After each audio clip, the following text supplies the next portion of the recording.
Over $15 billion in funding to health and human services is being slashed in President Trump's proposed 2018 budget. HIV prevention, chronic disease prevention, and environmental health are just a few of the targeted programs. SNN's Samantha Sonner has more on what those cuts will mean for our community.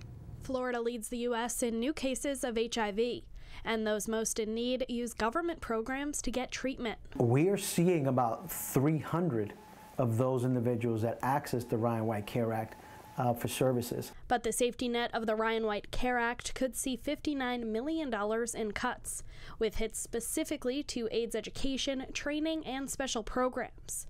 Chief of Program Services at the Community AIDS Network, John Acevedo, says those cuts could reverse progress. Without those programs out in the community, are the behaviors of our population going to start changing back to what they know best?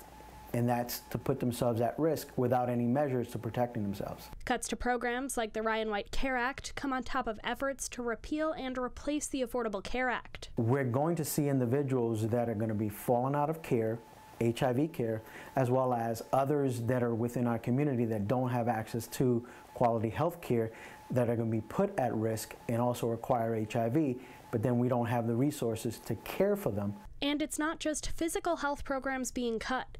There's also $60 million in potential cuts to environmental health. It is very short-sighted, to say the least.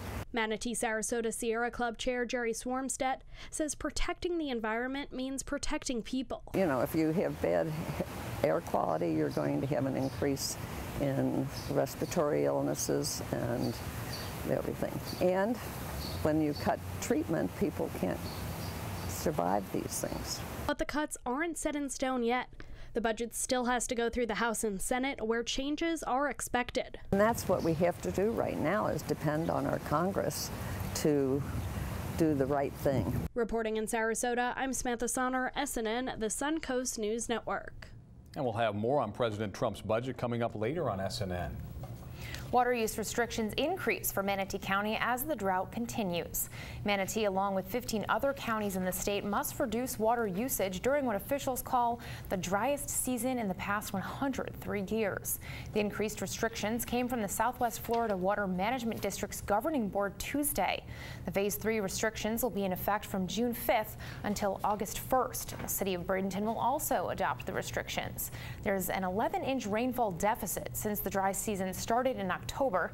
That's according to a release from Swift Mud.